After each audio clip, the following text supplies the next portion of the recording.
மீட்பருமாக இருக்கிற அருமரட்சகர் இயேசுவின் நாமத்தினாலும் அன்பின் பிதாவுடைய நாமத்தினாலும் பரிசுத்தாவின் துணையோடு இந்த நாளிலும் 2 நாளாகும் 26ஆம் வசனத்திலே 26ஆம் அதிகாரத்திலே 5ஆம் வசனத்தில் நாம் வாசிப்போம் என்று சொன்னால், தேவ் ஊசியாவின் நாட்களில் அவன் 16 வயதிலே அவன் ராஜாவாகிறான்.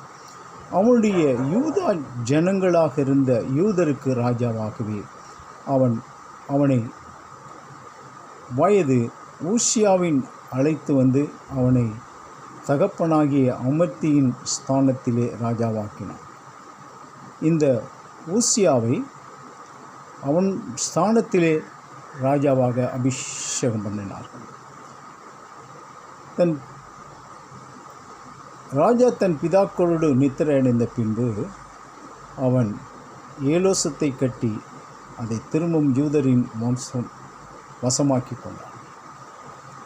கோபுரங்களை கட்டுகிறதும் ஊசியாவின் நாட்களில் அவன் 16 வயதிலே ஒரு ராஜாவாகின பொழுது யோசித்து பாருங்க. ஒரு 16 வயது ராஜா. 5ஆம் வசனம், தேவனுடைய தரிசனங்கள் புத்தியாயிருந்தான். இப்போது ஆரம்ப கட்டத்தில் அவன் ராஜான பிறகு அந்த கட்டத்திலே அவன் தரிசனங்களில் புத்தியாய் நடந்தான். சகரியாவின் நாட்களில் தேவனை தேட ஆரம்பித்தான். சகரியா நாட்களிலே தேவனை தேட அவன் மனதாய் இருந்தான். அவன் கர்த்தரை தேடின நாட்களில் தேவனுடைய காரியங்களெல்லாம் வாய்க்க செய்தான். இந்த வாய்ப்பு தேவனை தேடின பொழுதுதான். அன்புக்குரிய தேவனுடைய பிள்ளை சிந்தித்து பாருங்கள். இன்றைக்கி எவ்வளவு போராட்டங்கள், சிந்தனைகள், வேதனைகள் நமக்கு இருக்கலாம். ஆனால் தேவனை தேடும்போது தேவன் தம்முடைய வார்த்தையின் பிரகாரம் அவரை மனதாயிருக்கும்போது அவர் எல்லாவற்றையும் கர்த்தர் தேடின நாட்கள் தேவன் அவனை காரியங்களை வாய்க்க செய்கிறார். இன்றைக்கு அநேக விசுவாசிகள், அநேக பரிசுத்தவான்கள், ஊழியர்கள் தேவனை தேடுகிற பொழுது எல்லாவற்றையும் கொடுத்து அவன் உயர்ந்த அடைக்கலத்தில் கொண்டு போய் வைக்கிறான். இந்த உஷியாவின் நாட்களிலே பார்க்கும்போது அவன் புரட்டு போய் பெலிஸ்தரோடு யுத்தம் பண்ணி காத்தின் அலங்கத்தை, யாபேனின் அலங்கத்தையும் அகோஸ்தியின் அலங்கத்தையும்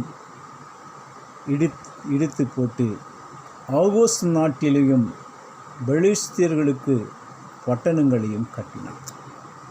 இப்படி எல்லாவற்றிற்கும் தேவனை தேடும்போது, ஒரு மனிதன் தேவனை தேடும்போது, உள்ள ஒரு மனுஷன் தேவன் தேடும்போது அந்த உறுதியான அஸ்திபாரமாகிய தேவனுடைய பராக்கிரம் அங்கே வேலை செய்யும். ஆனால் இவ்வளவு காலங்களாக அந்த ராஜா அரசாண்ட பொழுது அவன் சில காரியங்களை, தன்னுடைய வழிகளை விட்டு விலகி போனதை வேதத்தில் பார்க்கலாம். அவன் எருசலேமிலும்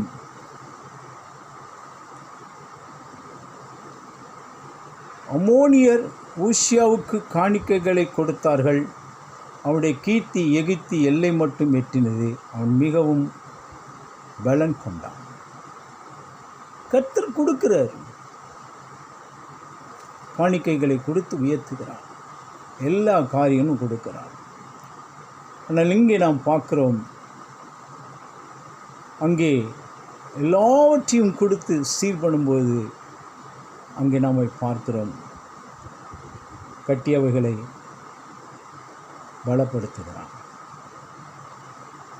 அவனுடைய கீர்த்தி எகிப்து எல்லை மட்டும் எட்டுகிறது.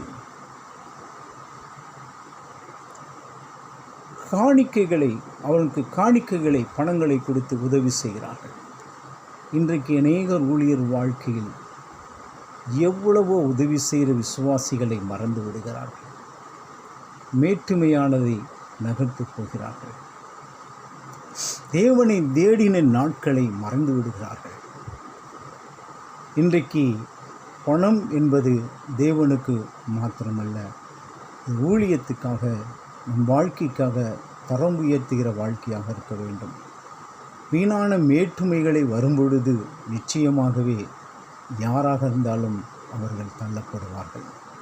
அன்புக்குரியவர்களே, காணிக்கைகளை கொடுத்தார்கள். அவன் பிரஸ்தாவப்படுத்தினான். தேவன் அவனை உயர்த்தினார்.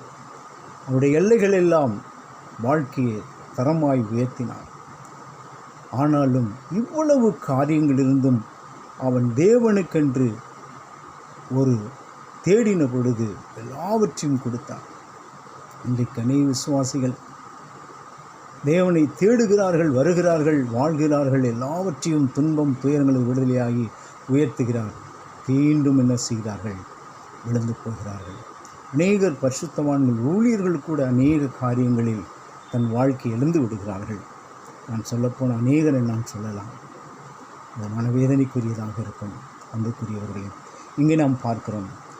உருசம் 80 வசனம், ஊசியா எருசலேமிலே மூல வாசலிலும் பள்ளத்தாக்கு வாசலெங்கும் அலங்கத்தை கோடிகள் மேலும் கோபுரங்களை கட்டி அவர்களை பலப்படுத்தினார். தேவனுடைய வாழ்வு வரும்பொழுது மற்றவர்களை வாழ வைக்கத்தானே தவிர தானே எடுத்துக்கொள்வதல்ல என்பது இந்த வார்த்தை. அன்புக்குரியவர்களே, ஏன் இதை நான் உங்களிடத்திலே பிரசங்கியாய் சொல்லுகிறேன் என்று சொன்னால், நாம் அன்றைக்கு அநேக காரியங்கள் ஏனென்று சொன்னால், ஊழியர்கள் எதற்காக? தன்னுடைய ஊழியத்தை வளர்ப்பதற்காக. இன்றைக்கு இருக்கிற காலகட்டத்தில் காரு, பங்களா மற்றும் சுகபோக வாழ்க்கைக்கு தன்னை அர்ப்பணித்து விடுகிறார்கள். ஆனால் இவன் என்ன செய்கிறான்? பள்ளத்தாக்கு வாசலெங்கும் அலங்கத்தை கோடிகள் மேல் கோபுரங்களை கட்டி அவர்களை பலப்படுத்தினான். எதற்கு செலவு பண்ணான்? எருசலேம் நகரத்துக்காக கோபுரங்களை கட்டினான். தேவனுக்கு பிரியமாக இருப்பதை அவன் நினைத்து கட்டினான். இன்றைக்கு கட்டுகிறவள் வாழ்க்கை என்னக இருக்கிறது? ஒரு கஷ்டமான சூழ்நிலை. ஊழியத்தை ஆரம்பிக்கும்போது விசுவாசிகள் தேவனுடைய ராஜ்யத்துக்குள் வரும்போது கஷ்டங்கள். ஆனால் உயர்த்துகிறார்.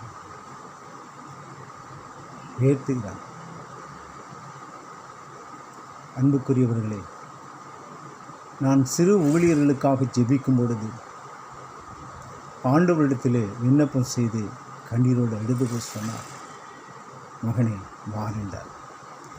கற்பாறையில் இருக்கிற தண்ணீரை பார் என்று சொன்னார். இந்த பெரிய தொலைக்காட்சிகள் வைத்து கொண்டிருக்கிற இவர்களைப் போல ஏன் இவர்களை உயர்த்தக்கூடாது என்று அவரிடத்தில் கேட்டேன். அதற்கு சொன்னார், வா பார் பள்ளத்தாக்கு.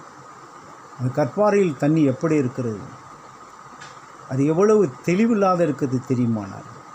ஆம் தகப்பனே, உன் அருகில் நிற்கிற தண்ணி, உன் தண்ணி எவ்வளவு பரிசுத்தமாக இருப்பதை பார், சுத்தமாக இருக்கு. கீழே வா என்று சொன்னார். கீழே போனால் ஒரு பெரிய ஷூ ஆண்டவர் காட்டினான். இதை உனக்கு பிடிச்சிருக்கானார்? இல்லைன்னா அருவருப்பார். இன்றைய வாழ்க்கையில் எந்த அருவருப்புகள் ஓடிக்கொண்டிருக்கின்றார்கள் என்பதை உணர்ந்து கொள். ஏன் அவர்களை நான் உயர்த்தவில்லை என்பதை என்னிடத்தை கேட்டதினாலே உன்னை நான் விளக்கம் சொன்னேன் என்று சொன்னேன்.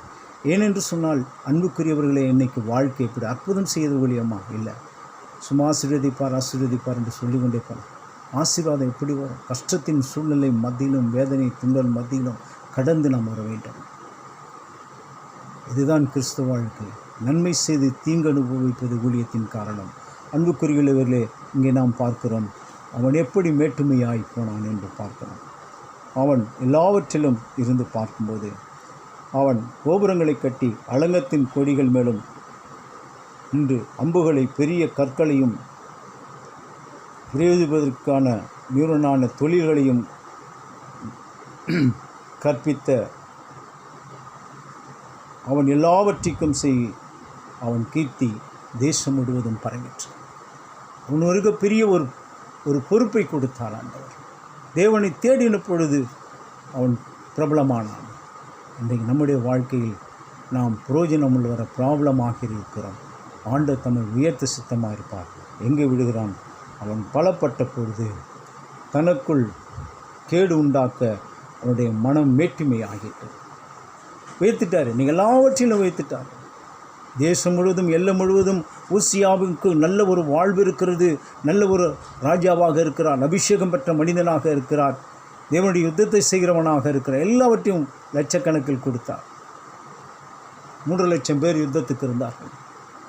எல்லாவற்றையும் சரி செய்த தேவன் அவன் மேட்டிமையாகி போய்விட்டான்.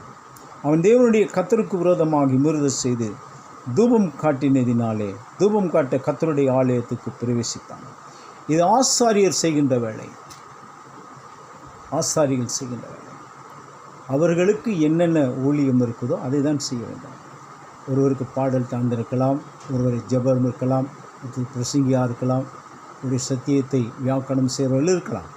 இப்படியாக ஒவ்வொருவருக்கும் ஒவ்வொருடைய வாழ்க்கை உண்டு இயேசு கிறிஸ்துவின் நாமத்தினால். ஆனால் இவர் என்ன செய்தார்? ஆலயத்துக்கு ஆசாரனாகிய அசரியாவும் அவனோடு கூட கர்த்தரின் ஆசாரனாகிய பராக்கர் சபை 70 பேரும் அவன் பிறகு பிரவேசித்தார்கள். அவன் இல்லத்துக்கு போகிறான். தூபம் காட்டுவது உன்னுடைய வேலை அல்ல. இது தேவனுடைய ஆசாரியர்கள் செய்ய வேண்டிய.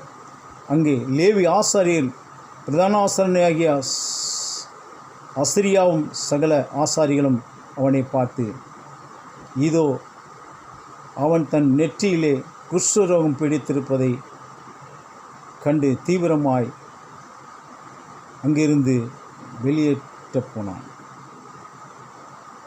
ஆனால் அவர்கள் சொல்லுகிறார்கள்,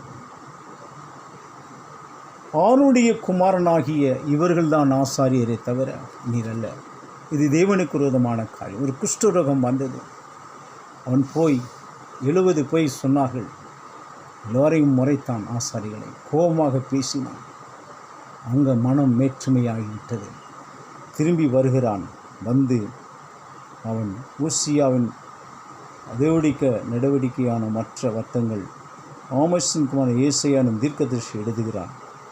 அவன் இங்கே ராஜா தன் மரண நாட்கள் மட்டும் குஷ்டரோகியான் கர்த்தருடைய ஆலயத்துக்கு புறம்பாக்கப்பட்டதினாலே ஒரு தனி வீட்டிலே குஷ்டரோகியா வாசம் பண்ணினான். ஆண்டவராகிய தேவனுடைய பிள்ளைகளே, இந்த மனம் வேற்றுமைதான் இந்த ஊசியாவுக்கு வாழ்க்கையில் ஒரு தனி வீட்டில் வாழ்ந்து குஷ்டரோகியாக இருந்து கடவுள் அவனுக்கு வைத்த அடையாளம். இன்றைக்கு நீங்கள் நினைத்து கொண்டிருக்கலாம், இதெல்லாம் புதிய ஏற்பாட்டில் இல்லைன்னு. புதிய ஏற்பாட்டில் இருப்பதையும் பழைய ஏற்பாட்டில் இருப்பதையும் இயேசு கிறிஸ்து பிரசங்கிக்கின்றார். அப்போஸ்தலனாகிய பவுல் பேசுகின்றார். பேதுரு, யோவான் இவர்களெல்லாம் தேவனுடைய வார்த்தைகளை அங்கே பேசுகிறார்கள். இந்த நாட்களில் உள்ளதை கவனிக்கணும். அன்புக்குரியவர்களை, ஏன் இந்த வார்த்தையினால் அவர்கள் நிலை குலைந்து போனார்கள்? இந்த யூசியாவுடைய நாட்களில் குஷ்டரோகியாய்ந்து மரணமடைந்து அவன் கடைசியில் தன் பிதாக்களோடு அவனை அடக்கம் பண்ணாதபடி, பிதாக்களுடைய ராஜா அடக்கம் பண்ணுகிற இடம் அருகாமை நிலத்தில் அடக்கம் பண்ணப்பட்டது. பிதாக்களுடைய கலையில் கூட இடம் கிடைக்கலைங்க. அன்புக்குரியவர்கள் யோசித்து பாருங்கள். விடுதாவது திரு ஊழியக்காரர், அவர் கையில் 200 ரூபா கொடுத்தேன். தவறான ஒரு இடத்துக்கு போயிட்டு வந்து அந்த பூ விற்கிற நம்ம என்கிட்ட சொன்னாங்க. நான் நம்பலை. அன்றைய காலையில் 5 மணிக்கு அவருடைய மனைவி ஃபோன் பண்ணுகிறார்கள். தவறான வழியில் இருந்து விட்டு வந்தார் என்று. ஆனால் ஜெபித்த போது ஆண்டவர் காட்டினார். இது சீக்கிரத்தில் அவருக்கு மரண பெட்டியில் இருப்பதை காட்டினார். சாவு பெட்டி. இவர் இறந்து ரோட்டிலே ரத்தம் சிந்தி மரித்து போய் கிடந்தார். போன் செய்தார்கள்.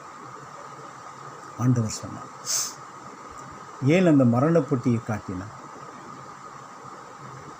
தேவனுக்கு விரோதமாக பாவம் செய்த ஊழியங்கள், தேவனுக்கு விரோதமாக செய்கின்ற காரியங்கள்.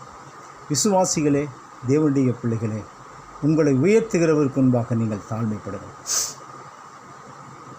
பெருமை உள்ளவனுக்கோ தேவன் எதிர்த்து நிற்கிறார், தாழ்மை உள்ளவனுக்கோ இரக்கம் பாராட்டுகிறார். நான் பரிசுத்தர், ஆகையால் நீங்களும் பரிசுத்தமாயிருந்து வேதம் சுட்டிக்கார். நானும் தேவனன், நான் உன்னோட கூட இருப்பேன், உன்னனே நான் கைவிடுவதில்லை. யோசித்து பாருங்கள், சிந்தித்து பாருங்கள். இன்றைக்கி எத்தனை வார்த்தைகளை நீங்கள் கேட்டது அதை பற்றி ஒன்றும் கிடையாது. உயர்ந்தவன் விழுந்து போகிறான், தேவனை தேடினவன் பின்னடைந்து போகிறான். ஆனால் அவனுக்கு ஒரு வியாதி வருகிறது. அதுதான் இங்கே நம்ம வாசிக்க முடியும். ஏனென்று சொன்னால் பிரசங்கி 5ஆம் அதிகாரத்தில் இங்கே சொல்லப்படுகிறது. அந்த பிரசங்கி 5ஆம் அதிகாரத்திலே 17ஆம் வசனம், அவன் தன் நாட்கள்